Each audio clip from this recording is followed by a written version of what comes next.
White Dragon Lord. Real name, Nazarick Liao, was the very first false Dragon Lord that Ainz Ul Gon took down. And the crazy part is, Ainz didn't even bother with a flashy spell. He just used Grasp Heart and ended it right there.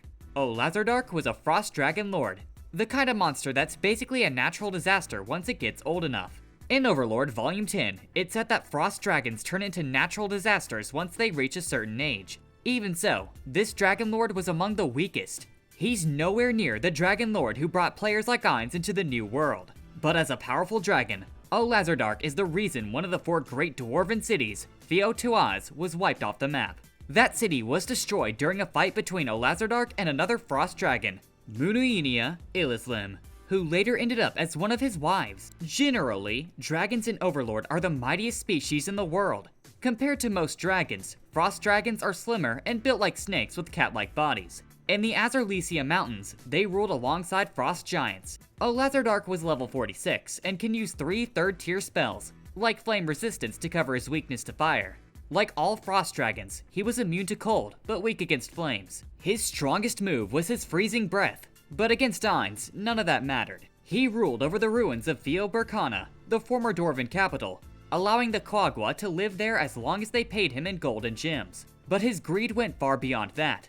Like most dragons, he was obsessed with treasure. He spent years trying to break into the old Dwarven treasury, clawing at its rune-sealed door like a cat at a scratching post. No matter how many times Nazarick attacked it, the door never opened or broke. The protective magic from the Dwarven runesmiths kept the treasury safe from all of Nazarick's attacks. Even after he gave up, the obsession never really left him. The moment he heard the dwarves were making a move, he started dreaming again of breaking it open. He even thought about abandoning the Quagga and siding with the dwarves instead. And speaking of dreams, Nazarick had big ones. He wanted to build a draconic empire. His plan was to use the Dwarven Palace as his nest, raise his kids properly instead of abandoning them like other dragons did, and then crush the Frost Giants. Frost Dragons and Frost Giants were the 2 top predators of the Azarlesia Mountains. The problem is, Frost Giants were immune to the cold. That meant Nazarick's Dragon Breath, his ultimate weapon, was useless. And when the giants swung their massive weapons, even dragons had to back off. Some dragons were even forced to serve as their hounds. That's why Nazarick united his family, 3 wives and 16 children, into one clan. After taking the dwarves' palace, he told his wives to lay their eggs there so they could raise strong children. Basically, Nazarick believed that if he raised many children and defeated the frost giants, dragons would become the absolute rulers of the mountains. Normally, dragons live alone, but he pulled them together under his rule. It was very rare for many dragons, particularly those who had left the nest, to live together in one place. Without an overwhelmingly powerful dragon to rule them, it is literally impossible. In that sense, one might even call Nazarick a wise king. One of Nazarick's kids was Hajinmal, and another was Taranjalit. In terms of raw strength, Taranjalit was the best among Nazarick's kids. Naturally, Nazarick's wives were no less impressive. For example, there was Munuinia Elislim, his old rival who once fought him for the territory before becoming his mate. Then Kilstrand Shusha, a frost dragon who could actually use divine magic, even if only first tier. And finally, Mianatalan Fuvinus, the youngest of them all. Although Nazarick had massive pride and even respected his fellow dragons, his greed blinded him. When Ainz appeared, he demanded treasure, convinced that Ainz couldn't even scratch him. His own son, Hejinmel, wondered why his instincts didn't scream danger. Hejinmel even called it the Draconic Avarice. And just like that, Ainz instantly sent Nazarick to the afterlife. According to Maruyama Sensei, Nazarick was the type of ruler who only cared about himself, putting his own wealth above everything else. In Volume 11, Chapter 5, Yuri Alpha brought Nazarick's corpse back to Nazarick. To keep it from rotting, Ainz had it frozen on the 5th floor, just in case he ever decided to resurrect the dragon. The thing is, Nazarick and the next 2 dragons aren't true dragon lords. Unlike the real legends you'll see later in this video, they can't even use wild magic. Against the Pleiades battle maids of Nazarick, they'd probably end up just like Gazif did in front of Ainz. Blue Sky Dragon Lord. Severia Myronsilk is the Blue Dragon Lord. And unlike most dragons who just hoard gold and fight giants, this guy actually sits on the Argland Council State as a top counselor. That means he's not just powerful in battle, he's got real political influence too. And don't forget, the Argland Council State is one of the world's superpowers, founded by the Platinum Dragon Lord himself. The thing is, Severia didn't take part in the fight against the 8 Greed Kings 500 years ago. These kings were players from Yggdrasil who wiped out most of the dragons while trying to conquer the New World. No one knows if Severia was not yet born back then, or if he just chose to ignore the war. Either way, the fact that he's still alive today makes him a rare survivor among dragon lords. Most dragons naturally develop some arcane magic as they grow, but it's usually weak compared to real spellcasters. Severia is different. He actually learned magic properly. Not just arcane spells, but also druid powers and divine magic. In fact, according to the web novel, he can cast up to 5th tier magic. On top of that, Mariyama's own level ranking places him above Omnadsen's Ikelvus, another dragon lord, but still below the first seat of the Black Scripture and far weaker than the Platinum Dragon Lord. Diamond Dragon Lord. Like Severia Myronsilk, the Diamond Dragon Lord of Omnadsen's Ikelvus is one of the 5 dragon counselors of the Arglan Council State. He also didn't join the war against the 8 Greed Kings, but because of that, he managed to survive to the present and become one of the top leaders of one of the strongest nations in the world. As for power, Mariyama Sensei's level ranking puts him below Severia Myronsilk, but still above the Obsidian Dragon. The Dark-Scale Dragon Lord, whose real name is Draudilon Oraculus. She is the great-granddaughter of the Brightness Dragon Lord, and the current queen of the Dragon Kingdom. The thing is though, although she holds the title of Dragon Lord, her combat strength is no greater than that of a normal human. The Slain Theocracy still classifies her as a true Dragon Lord, since she inherited the ability to use wild magic. However, her dragon blood is only 1/8, leaving her unable to properly control it. Because of this, she's considered a true false Dragon Lord. Draudilon knows how dangerous her magic is. Unlike normal spells, wild magic burns through souls as fuel. In theory, she could copy the Platinum Dragon Lord's devastating explosion spell and defeat the Beastmen that way. But because she is weaker than true Dragon Lords, she'd need to sacrifice over 1 million people just to pull it off. This makes her power incredibly dangerous to both enemies and her own kingdom. As she herself admits, even with her limited draconic blood, she risks destroying the Dragon Kingdom by losing control of her magic. For that reason, she considers it a weapon of last resort. Having been taught by her great-grandfather, she learned about wild magic, the other Dragon Lords, such as Platinum Dragon Lord, and the power of their strongest spells. See, among the 5th tier divine spells, the resurrection magic, Raise Dead, consumes vast quantities of life force. Perhaps higher tiered resurrection spells might reduce the amount of life force that is lost. But, according to Fluter, nobody can normally use those. However, Fluter has heard that the Dragon Lords and their wild magic could return the dead to life without the loss of any life force. While Draudilon has inherited wild magic, it is uncertain whether she can actually use such high-level resurrection spells. Draudilon is also capable of manipulating her own body and changing her appearance when necessary. However, her shapeshifting is mainly used to maintain her young girl image rather than for combat. As queen, Draudilon takes her duties very seriously. Although she looks like a woman in her 40s, she disguises herself as a young girl with a childlike voice and appearance, since that's what her people prefer.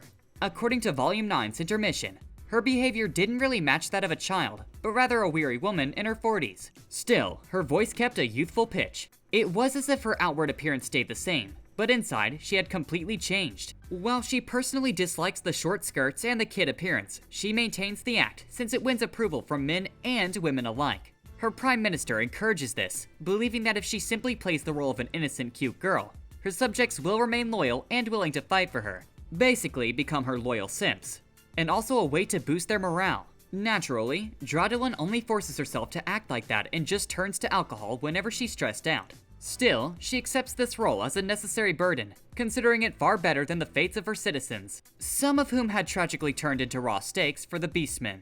Fun fact, Fluter once suggested that Emperor Jerknev marry Draudilon to gain access to her ancient knowledge of wild magic. Jerknev immediately shot the idea down, mocking her as an old hag pretending to be a little girl. He even ranked her second on his personal list of most hated women, right after the Yandere princess. In the web novel, she was also mentioned as a potential marriage candidate, ranking just below Rainier. On Mariyama's official ruler ranking, Draudilon holds 3rd place, just behind Jerknev and ahead of Prince Zanuck and Quagua Lord Ryoru. The author explained that her high rank is thanks to her hard-earned experience as a ruler who has endured heavy burdens for the survival of her nation. Catastrophe Dragon Lord. The Catastrophe Dragon Lord is counted among the most powerful dragons in the New World. It is so dangerous that even the Slain Theocracy considered its return a catastrophic threat. The thing is, it's already dead. The Thousand Leagues astrologer, the 7th seed of the Black Scripture, once predicted that the Catastrophe Dragon Lord would come back to life. Because of this prophecy, the Theocracy guarded one of their strongest holy relics, the world item Downfall of Castle and Country, to use against it. When the prophecy seemed close to coming true, the Black Scripture was sent out to destroy the Dragon Lord. But before they could face it, they were attacked by Shalltear. As you might already know, the fight ended in disaster. Sidron died protecting Carrie, Bia Marchias was killed, and Carrie herself later succumbed to her wounds since Shalltear's cursed knight skill made them impossible to heal in time. The Theocracy had sent members of the Black Scripture, armed with a world item, just to deal with it.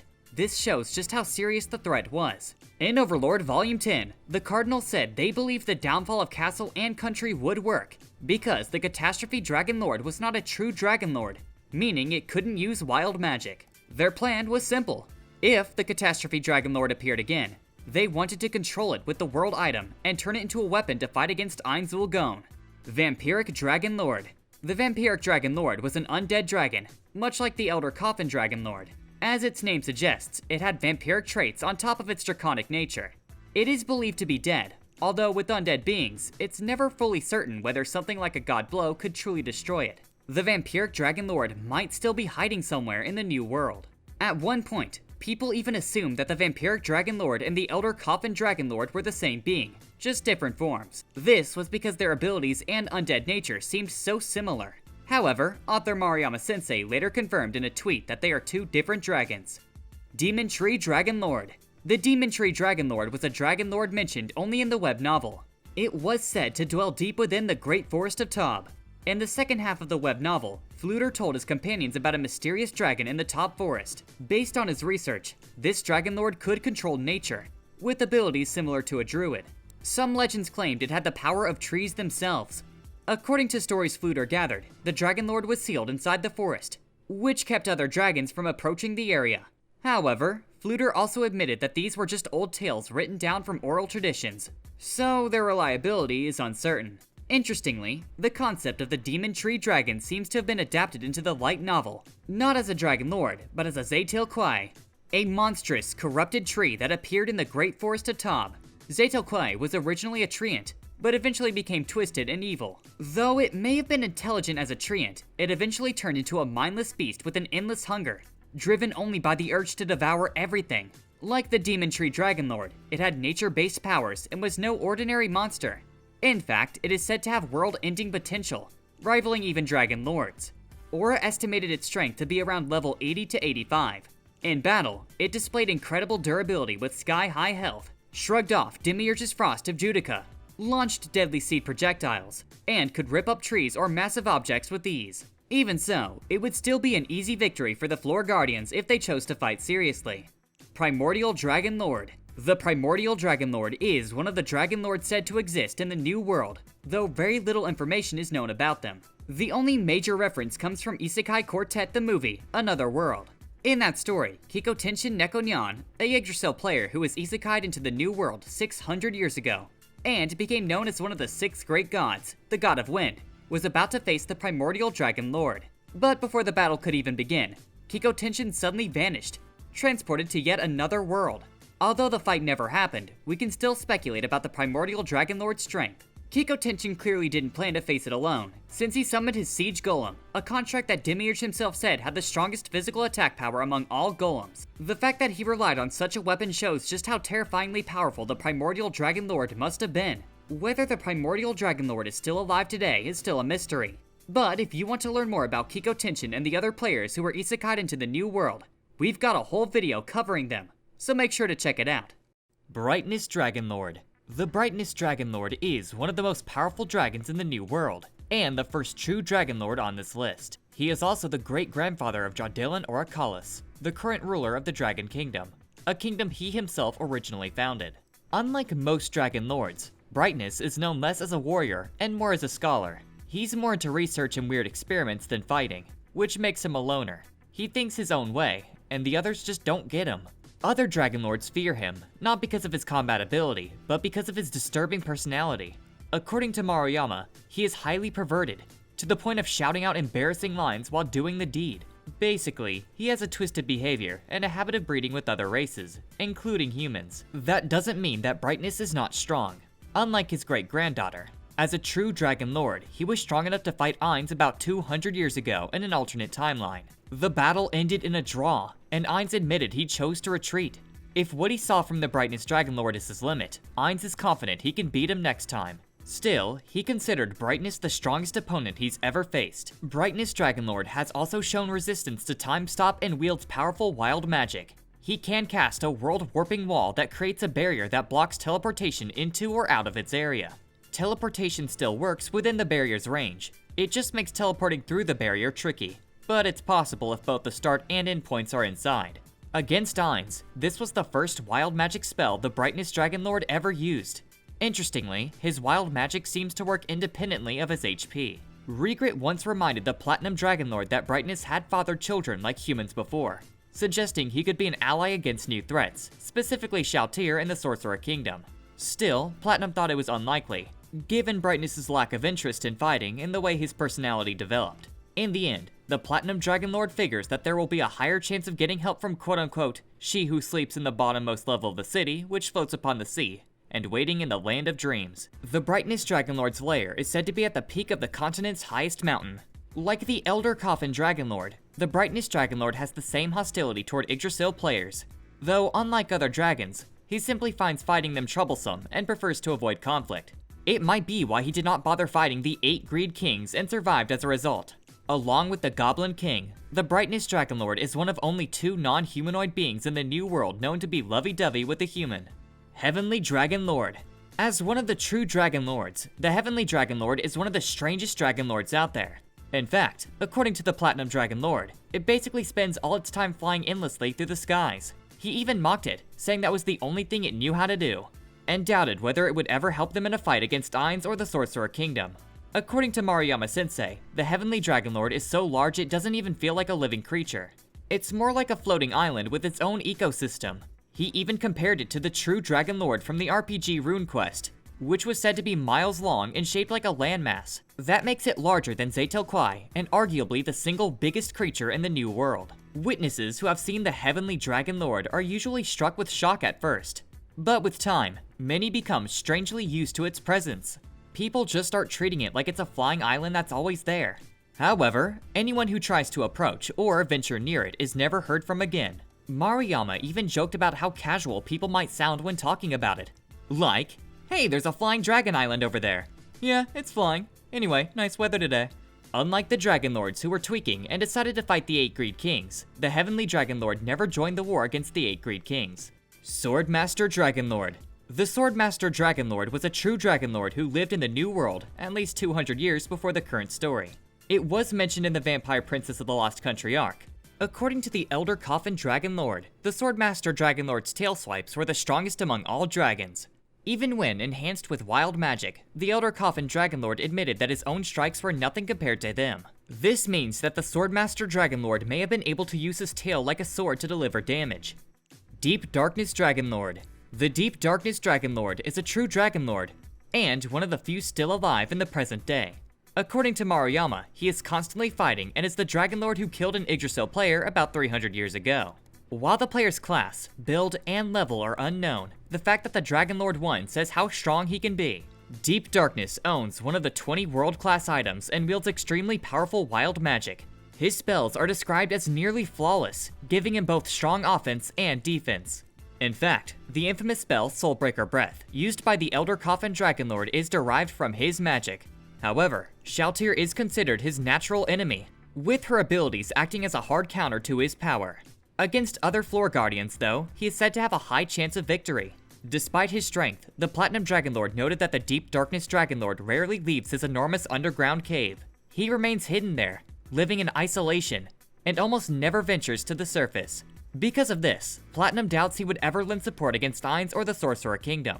Unlike the Perv Brightness Dragon Lord, nothing specific is known about Deep Darkness's personality. Since he joined the alliance of true Dragon Lords that once fought Yggdrasil players, it's safe to assume he shares their hatred and caution toward them. However, during the war against the 8 Greed Kings, the Deep Darkness Dragon Lord chose to stay out of the fight.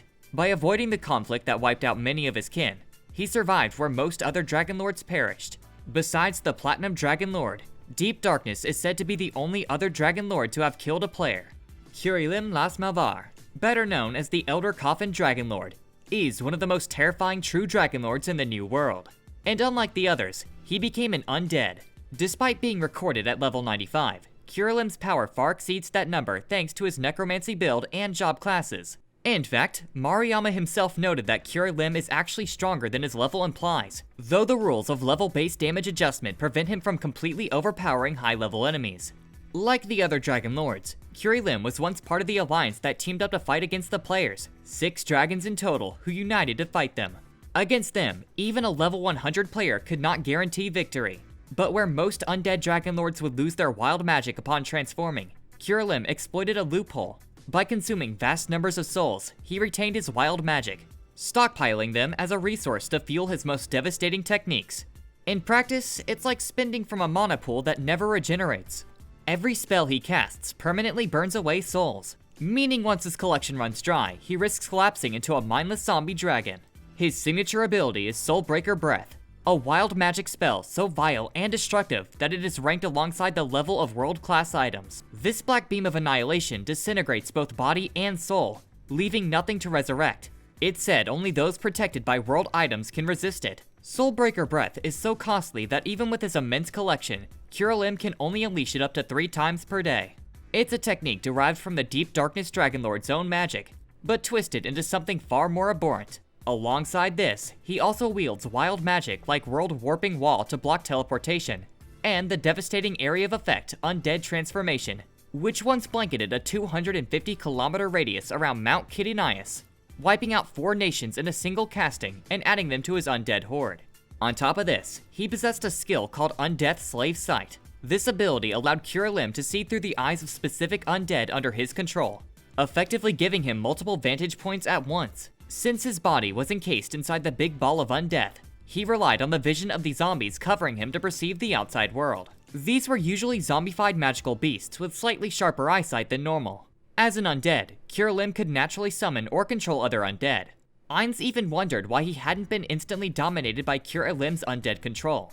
Elim's undead state also gives him access to tier magic, which most true Dragon Lords hate or outright reject. He uses necromancy-based tier spells like Wall of Skeleton and Undying Flame, buffed by meta magic enhancements such as Triplet Magic. His job classes, Primitive Caster, Dragon Necromancer, World Connector, Overlord Dragon, Soul Blasphemer, and Sorcerer, all feed into this hybrid build, while his dragon growth progression ranges from Dragonling to True Vampire Dragon. Of course, his undead form also grants him the ability to command a massive army. At the height of his strength, Elim controlled over 400,000 undead at once, ranging from zombified humans and beasts to giants and even dragons. At least 1.2 million more remained in reserve. He formed these countless undead into the so-called Big Ball of Death, an organic shifting armor that encased his body. This living wall of zombies not only shielded him, but could sprout claws, tendrils, and maws to overwhelm enemies. Elim can control his creation so well that even his facial expressions were formed by molding zombies into grotesque masks. Within this ball, his true body was hidden away, forcing any opponent to cut through wave after wave of undead before even laying eyes on him. In terms of power scaling, Maruyama-sensei said that Elim is ranked above Riku, but beneath the Dragon Emperor. According to Ainz, based on his own battles against them individually, he believes that Elim is actually a stronger opponent than Brightness Dragon Lord. Elim was not without flaws, however. For all this power, he lacked battle experience, scorned tier magic as an inferior form of sorcery despite being a rare true Dragon Lord who can use it, failed to value intelligence gathering like Ainz, and showed poor cooperation with his fellow Dragon Lords. These weaknesses became so important when he finally faced Ainz. Against ordinary adventurers or nations, defeating the Elder Coffin Dragon Lord would have been impossible. Only another Dragon Lord, a world-class item wielder, or someone like Ainz could ever hope to bring him down. Anyone attempting it would first have to destroy millions of zombies, only to be struck down by his Soulbreaker Breath. But Ainz, with his mastery of undead domination and his Eclipse special skill, the goal of all life is death, was his perfect counter. Visually, Elim was horrifying.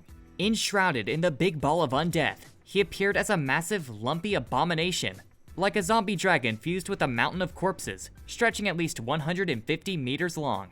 In his other form, however, he looks like a Western-style dragon with 6 powerful legs, a long whip-like tail, and a winged beast on the body of a snake. Even then, his body retained creepy distortions, like a neck that stretched unnaturally long or a tail far thinner than it should be. Imagine a fusion of a western and eastern dragon. Rather, it looked like someone had stuck 6 legs and a winged beast onto the body of a snake. In his true form, he was much more graceful, like an undead dragon with a body like a feline predator, whose legs and neck were both very long. For centuries, Elim had orchestrated disasters, such as the downfall of entire nations like Invaria, and the Aina Miscegenation League. Just to harvest souls, Elim considered himself the most self-sacrificing of the 6 Dragon Lords who prepared to annihilate the players. His defeat at Ainz's hands does not erase the fact that he was one of the most dangerous entities to ever walk or fly in the New World. And as an undead, there remains the faint possibility that he could still be alive. Dragon Emperor. The Dragon Emperor is a true Dragon Lord, the father of the Platinum Dragon Lord, and he might be the reason players like Ainz even exist in the New World. You see, the Theocracy Cardinals don't just fear dragons in general. Out of all the survivors, the only one they see as a real threat is the Platinum Dragon Lord. And that's only because he's the son of the Dragon Emperor. The Dragon Emperor was ranked number 1 in the entire New World when Maruyama listed power levels. That puts him above Elim, meaning he's even higher than level 95. In fact, the author confirmed on a tweet that the Dragon Emperor was above level 100, meaning he could be stronger than your average Yggdrasil player. And since his son can use wild magic, it's very likely the Emperor himself could do the same. However, his obsession with absolute power corrupted him, and his actions destroyed the dragon's dominance in the New World. Other Dragon Lords see him as the one who opened the door for players, whose tier magic warped and weakened wild magic to the point of being almost useless. Elim even calls players like Ainz the filth of the Dragon Emperor. Because of that, even his own sons hold him in low regard, and most of the Dragon Lords either hate him or look down on him. The Platinum Dragon Lord outright says his father's reckless thirst for power endangered the whole New World. Whether he's still alive is left as a mystery. Maruyama himself said it's up to the readers to decide. Tsaindorcus Vaision, better known as the Platinum Dragon Lord, is the son of the Dragon Emperor and one of the most powerful dragons in the New World. He's a true Dragon Lord, a former member of the 13 Heroes, and today he sits as one of the 5 counselors of the Arglan Council State, a nation he himself has founded. To put it simply, he sees himself as a protector of the world. Tsaindorcus is built to counter some of the most dangerous beings out there. As a Dragon Lord, he's said to have slain a player in the past. Maruyama even described him as the natural enemy of both Ainz and Shalltear since his racial class ties directly into wild magic. Or perhaps he possesses a holy element, which is especially effective against the undead. The slain Theocracy's Cardinals also consider him their biggest threat. If they ever fought him, the entire Theocracy could end up a scorched earth. Tsaindorcus' known job classes are Primitive Caster, World Connector, Overlord Dragon, and Soul Abhorrer. He hides his true form through a platinum armor. This armor doesn't have mana, but it's insanely tanky and built like a warrior class.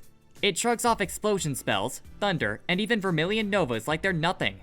It resists time stop, it's immune to instant death magic like Grasp Heart, and it fights with 4 floating weapons: a spear, katana, hammer, and greatsword, that all have their own HP bars. The hammer in particular deals heavy damage against undead. The armor can cancel all rising effects on a single enemy and inflict bleed. When its HP is 20% or higher, it takes less physical and magic damage while boosting its own physical attack power.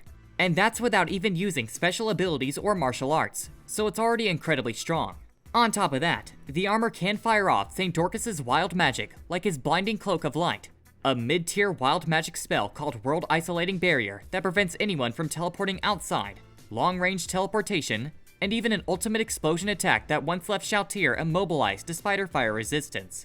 However, the armor and its floating weapons are weak to certain elemental attacks, like Mist of Super Acid. That's because the mist damages not just the target, but also their equipment and weapons. While traveling with the 13 Heroes, Tsaindorcus used the empty armor as a false persona. He gave Ainz the fake name Riku Agenia. While Agenia is certainly made up, Riku was hinted at as a real name of an Yggdrasil player, possibly the leader of the 13 Heroes. After the defeat of the 8 Greed Kings, Tsaindorcus took up residence in their floating castle, Ariuentiu, guarding their magic items so no one could abuse them. He even lent one of their guild items to the leader of the 13 Heroes when they fought against the evil deities. But while Tsaindorcus is kind to allies he trusts, he's also ruthless when necessary. He'll deceive, sacrifice, or even kill his own allies if it means protecting the New World. In terms of perception, he's on another level. Normal invisibility won't fool him. He even saw through Pandora's actor while cloaked in perfect unknowable. Tsaindorcus is the strongest of the 5 council members and can sense super tier magic from a great distance. His power is at its peak in the east, in a land ruled by a dragon lord who is his ally. Even the slain theocracy thought the downfall of castle and country might not work on him. Despite this, Tsaindorcus doesn't actually see himself as the strongest dragon lord. He believes plenty of others out there could beat him. The only reason he thinks he stands a chance against Ainz is that his build is basically a hard counter. According to the author Maruyama, the Dragon Lord had dealings with the 6 great gods to plan something against the 8 Greed Kings. And that's every Dragon Lord in Overlord. Do you think the true Dragon Lords could ever defeat Ainz and Nazarick? And if you want to keep exploring the hidden powers and nations of Overlord, save yourself from Neuronist Painkill's hospitality and click on the video now.